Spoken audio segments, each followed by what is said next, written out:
dar lectura a me parece que es un comentario, pero si alguien quiere intervenir, dice de ingeniero Álvaro García, perdón. Respecto a las reuniones internacionales sobre cambio climático, es evidente en todas las regiones con expresiones de cambio de temperatura, lluvias atípicas, torrenciales, violentas, sequías, mayor CO2 en la atmósfera y en el suelo, que origina más acidificación de los suelos. El egoísmo y ambición desmedida de los contaminadores más grandes niegan su responsabilidad. No sé si es una opinión, no sé si alguien quiera comentar algo.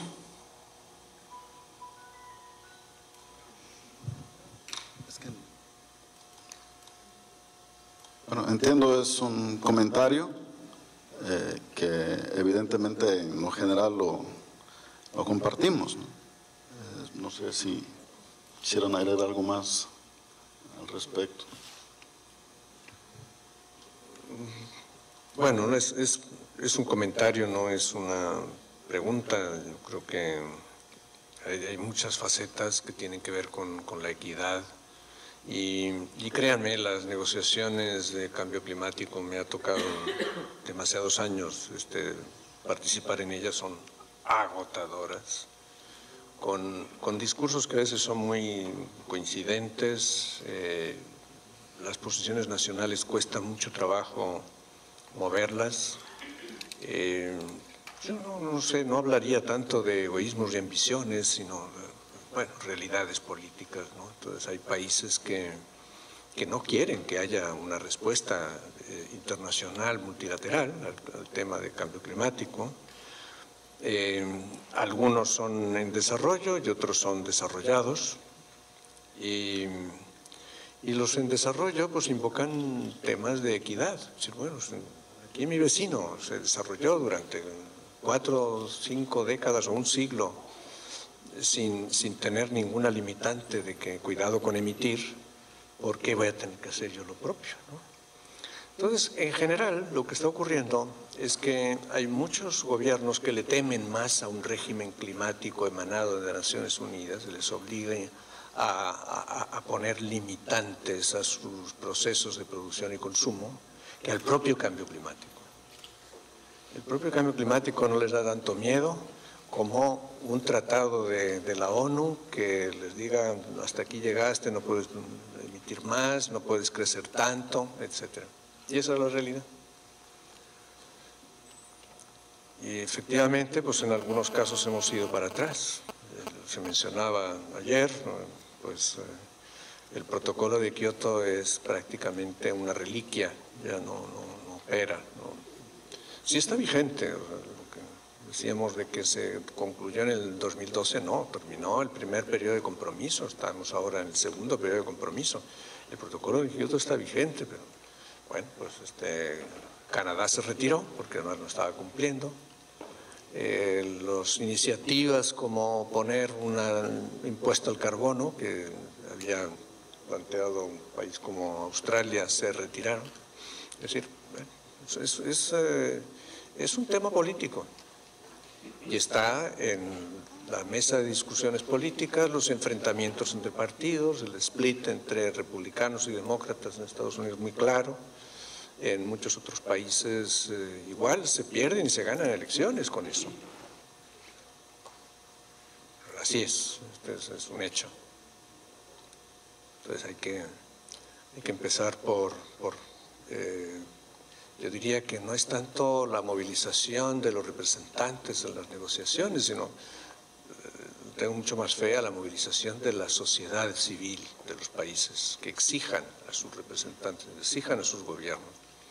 Y si de algo me quejo es de que como representante que he sido de México en las negociaciones, no he sentido mucha presión de la sociedad civil mexicana para que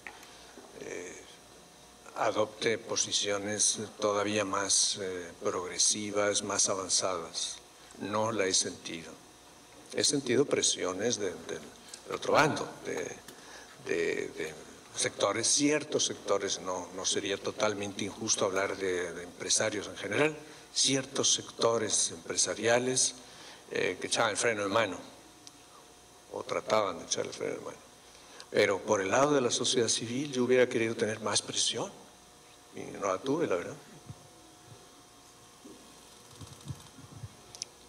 Gracias. Una siguiente pregunta para el ingeniero Luis Rey.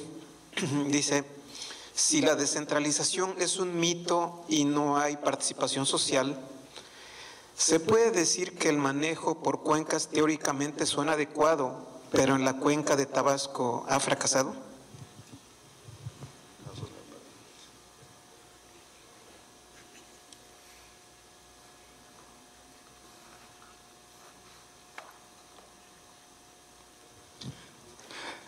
Bien, es muy relativo.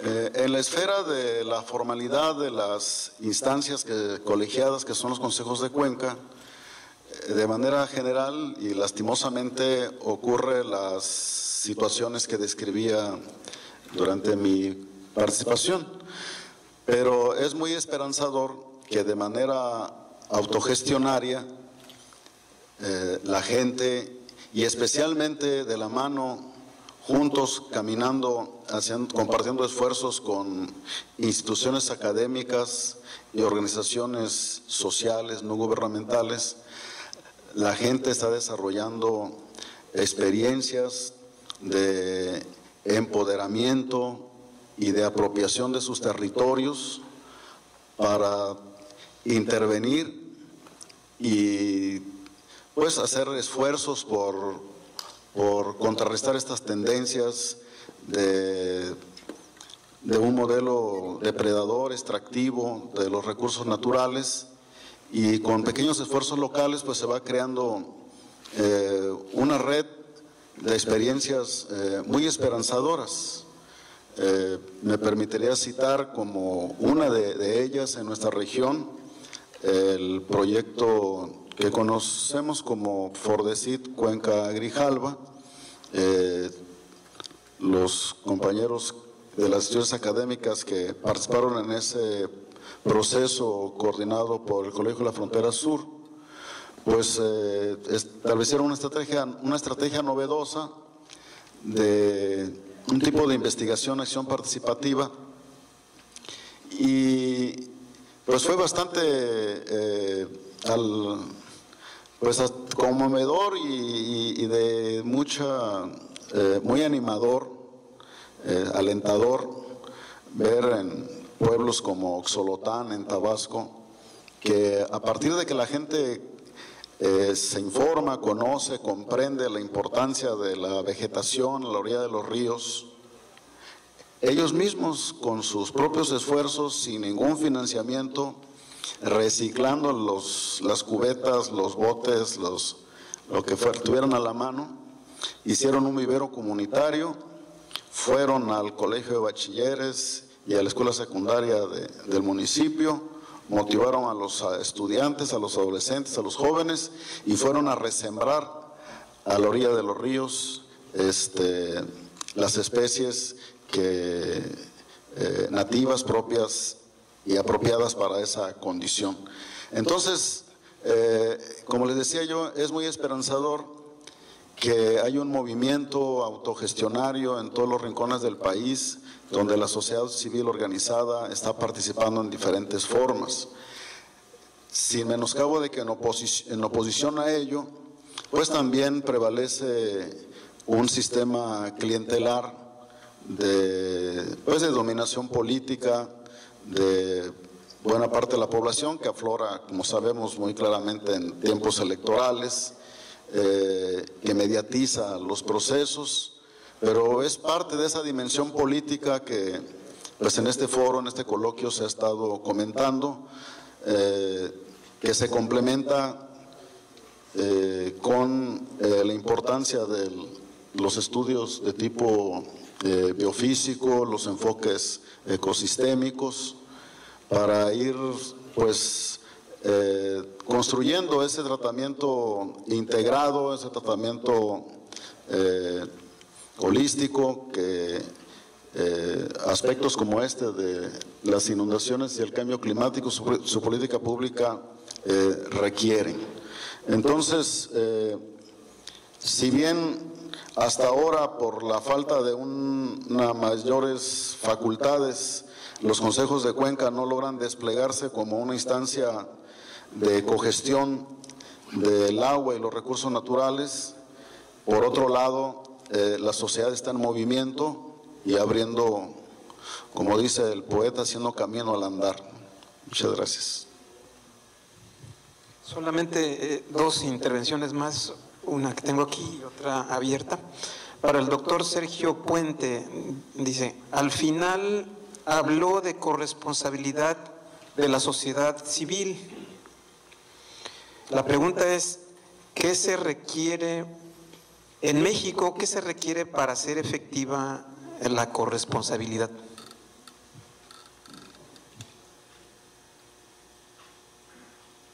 Muchísimas gracias.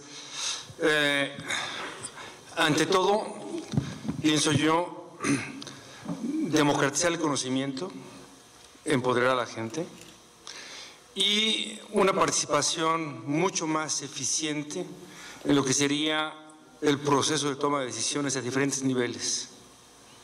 Es decir, donde la corresponsabilidad también quede perfectamente marcada en lo que sería no solamente el proceso de decisiones tomadas por aquellos que tienen delegado el poder de tomarlas, que son las autoridades, sino al mismo tiempo tratar de ser incluyentes en las políticas públicas, porque existe un divorcio entre la esfera política y la esfera social, vasos comunicantes rotos, y hay que precisamente tratar de transmitir que la responsabilidad de la implementación de concepción y políticas públicas es una empresa compartida y asumir cada uno su riesgo, porque hay que entender que estamos viviendo una sociedad de conflictos, de contradicciones. Totalmente legítimo para los empresarios que buscan su ganancia, pues esa es la lógica del sistema, totalmente legítimo para que la gente que se ve afectada por una inundación defienda sus derechos de propiedad y de uso del suelo. Pero el punto es cómo nosotros establecemos prioridades consensuadas, cómo hacemos un trade-off donde todo el mundo gane y no solamente uno pierda. Entonces es ahí precisamente donde yo pienso que debe haber una estructura que permita de manera eficiente establecer vasos comunicantes y que lo que yo llamaba como el candado que cierra la gestión pública, la rendición de cuentas. No se vale literalmente tomar decisiones y con total impunidad y dejarle al que viene todo el problema, y menos a la sociedad. Entonces, pienso que hay un problema de falta de legitimidad política precisamente en la formulación de políticas públicas. De ahí que aquel también que y lo digo un poco de provocación, no porque soy sensible a las causalidades de la desigualdad social. La gente se ve obligada en ocasiones a sentarse en zonas de riesgo. Hay literalmente una responsabilidad. Me acuerdo hace tiempo que fui por parte del Senapred, parte del Comité Científico Asesor en Ciencias Sociales, del cual soy presidente, a hacer una inspección del impacto de Paulina. Bueno, el impacto de Paulina era en Acapulco, que se reeditó posteriormente también recientemente con Manuel, era la crónica de un desastre anunciado, como lo fue la crónica de un desastre anunciado de Manuel. Pero a la gente se le dijo, ¿quiere usted reubicarse? Y no, por muchas razones totalmente legítimas en su interés, no, yo me quedo aquí, no tenía realmente confianza.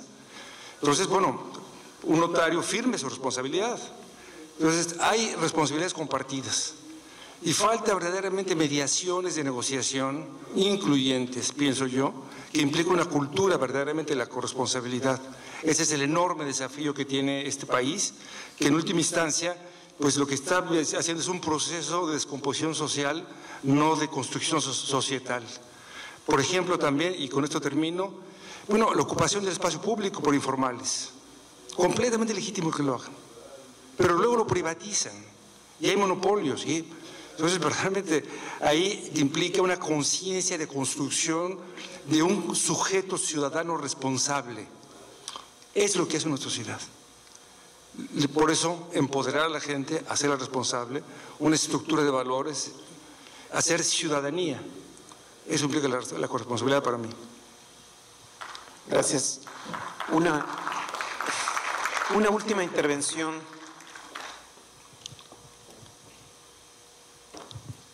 Sí, buenas tardes. Es una pregunta para los dos paneles. Comentaron el valor de la información, pero sobre todo información verídica, porque podemos tener mala información. Creo que alguna vez en un foro de discusión con el doctor Carlos Gay García, un gran amigo, él comentaba que es la mejor información que tenemos disponible para tomar una decisión. Y yo siempre he discrepado de eso en el sentido de la información climática que tenemos disponible. En el cuarto reporte de evaluación del IPCC se puso pública información que el colega de CEPAL con Julie Lennox utilizaron para los estudios que mostraron, probablemente sea lo mismo que nosotros les generamos. Y ahí apuntábamos a que realmente todos los modelos mostraban que la precipitación en el sureste de México, por ejemplo, disminuía. Los registros, los pocos registros que hay en México mostraban lo contrario, que la precipitación subía. La misma discusión se tuvo con el grupo de ingeniería que realizó el Plan Hídrico de Tabasco. A final de cuentas se tomaron decisiones. Una de ellas fue utilizar para el Plan Hídrico de Tabasco niveles de precipitación del año 2010 y una cuña de reducción del 7 al 10%, lo cual estaba totalmente contrario a lo que indicaban las pocas informaciones disponibles. La razón de tomar esa decisión fue porque los modelos así lo indican, pero era información que provenían de modelos, viles números que no estaban verificados. O sea, nosotros no veíamos la razón para tomar esa cuña.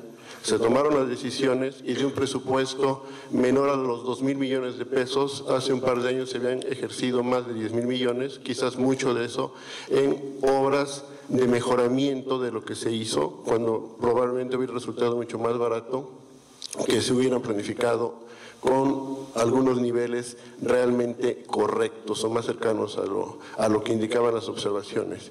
Y con respecto al clima, precisamente el gobierno mexicano en sus comunicaciones, de alguna manera utilizó una técnica que se llama reducción de escala, donde precisamente tuvimos muchas discrepancias nosotros, y esto tiene que ver con la democratización de la información. Además de eso, la información o todos los insumos que se le dan al gobierno federal, y supongo que en todos los niveles, deberían de estar consensuados o discutidos con la poca masa crítica que comenta el doctor Zavala existe, porque es cierto, hay muy pocas personas versadas en los temas que pueden discutir para que el resultado final sea realmente un insumo que se pueda utilizar.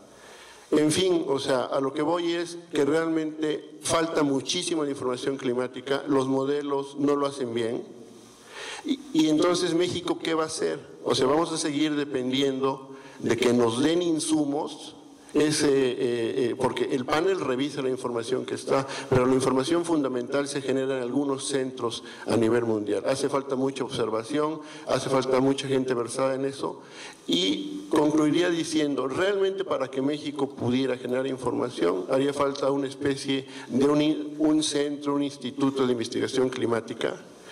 Realmente el presupuesto necesario para eso, sacábamos cuentas, no excede los 1,000 millones de pesos.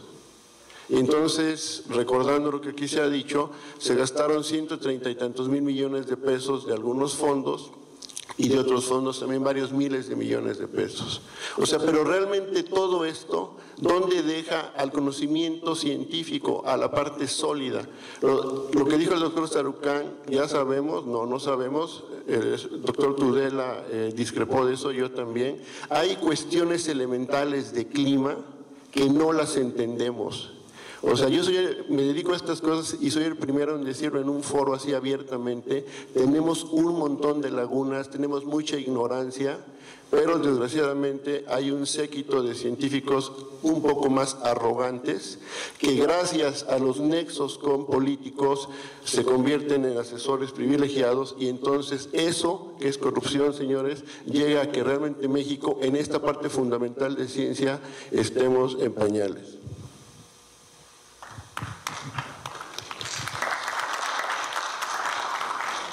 Gracias. Si alguien quiere comentar algo. Perdón, rápidamente reacciono porque me parece muy interesante la pregunta. Yo empecé diciendo que nosotros aquí en esta universidad, yo soy académico, trabajamos con conceptos. Entonces voy a dar una respuesta epistémica nada más.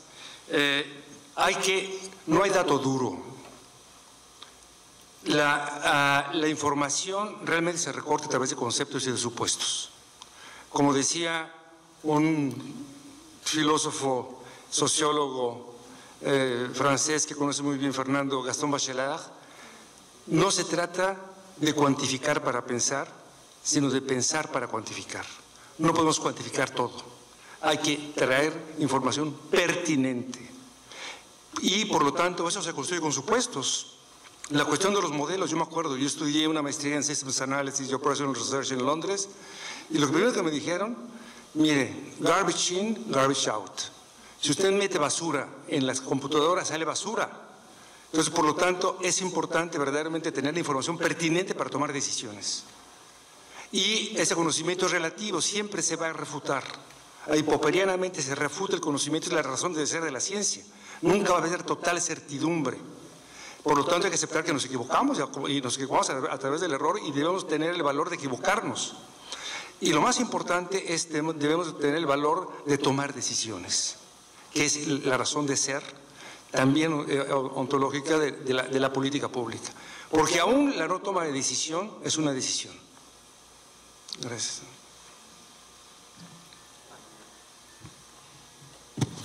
Solo un breve comentario reaccionando un poco a lo que comentaba el señor. En la CEPAL hemos estado haciendo algunas investigaciones recientemente sobre el efecto de la variabilidad climática sobre los rendimientos de granos básicos, fundamentalmente. A manera de anécdota, comentarles que en primer lugar se tomó la información de WorldClimate, que tiene un acercamiento, digamos, a nivel municipal en los países de la región centroamericana, y eso se ajustó también con otra base de datos de CRUD. Sin embargo, al final lo que hicieron los técnicos, los investigadores en la unidad a la que pertenezco, fue hacer ajustes utilizando la información de meteorología, o sea, de las mediciones locales, y en algunos casos hasta tratar de como replicar la medición que se tenía para una provincia o un departamento y imputarla para una provincia para la cual no había información. O sea, todo ese tipo de ingenio se tuvo que hacer. Y luego se ajustó tanto la base de datos de WorldClimate y de CRUD a las mediciones de las estaciones. A lo que voy es que es cierto, hay algunas mediciones que no se pueden tomar tal cual, porque definitivamente no puede ser, ¿verdad? Por ejemplo, que el altiplano guatemalteco tenga unos niveles de temperatura arriba de 30 grados, o sea, son cosas extrañas que a veces ocurren. Pero yéndome entonces a algo que planteaba yo y que insistía mucho en mi presentación sobre sistemas de información, A mí me parece que en esto hay que ir como a paso lento, con los recursos muy modestos que a veces se tienen en las instituciones para ir incentivando la generación de los sistemas de información. De momento, comentarles, en el caso de Centroamérica se están utilizando fondos de FIDA, que es Fondo Internacional de Desarrollo Agrícola, para levantar bases de datos y mapas georreferenciados en áreas productivas originalmente. Pero posteriormente se espera que una segunda etapa aborde variables climáticas. Así que me parece que sí es un tema muy relevante que hay que tomar siempre en cuenta. Gracias. Doctor Tudela, ¿quiere comentar algo? No. Muy rápido, simplemente los modelos que tenemos ahorita no son del todo confiables en ningún caso. Están mejorando el trabajo de modelos y hay algunos avances bastante prometedores, pero que nadie vaya al IPCC a buscar la solución del problema de si va a llover más o va a llover menos en la Chontalpa de aquí a 10, 20 años, porque no lo va a encontrar. La resolución todavía no da para ese tipo de cosas. Lo que sí sabemos es ciertas cosas generales, como que los fenómenos ciclónicos van a adquirir mayor potencia, no mayor frecuencia, pero sí mayor potencia, porque la energía que produce la superficie del mar más caliente, pues se va a traducir en fenómenos ciclónicos más intensos. Eso lo estamos ya empezando a medir. Cuestiones así muy generales. También alguna llamada de atención allí de que en algunos casos pueden coexistir la intensificación de un fenómeno de precipitación que puede generar una inundación con una reducción de la lluvia. Es decir, la lluvia puede reducirse en el promedio anual, pero concentrarse más. Eso también ha ocurrido en algunos casos, ¿no? Entonces, no esperemos a tener resultados contundentes de modelo. Yo estoy de acuerdo en que hace falta un meteorológico mejor equipado, con más datos, con datos más en línea, con todo lo que se ha dicho, democratización de la información, lo comparto plenamente. Pero al mismo tiempo hay que tomar decisiones y a veces pues, se toman las decisiones con lo que hay. Ahora, sabemos más de cambio climático de lo que se sabía, por ejemplo, respecto a los efectos del tabaco en la salud humana cuando se empezó a plantear políticas públicas restrictivas respecto al tabaquismo. Lo que sabemos hoy del cambio climático es mucho más. Entonces no nos detengamos porque la información no es perfecta, porque falta. Hay que trabajar en todos los frentes al mismo tiempo. Muchas gracias. Pues finalizamos de esta manera la sesión. Muchas gracias a los panelistas.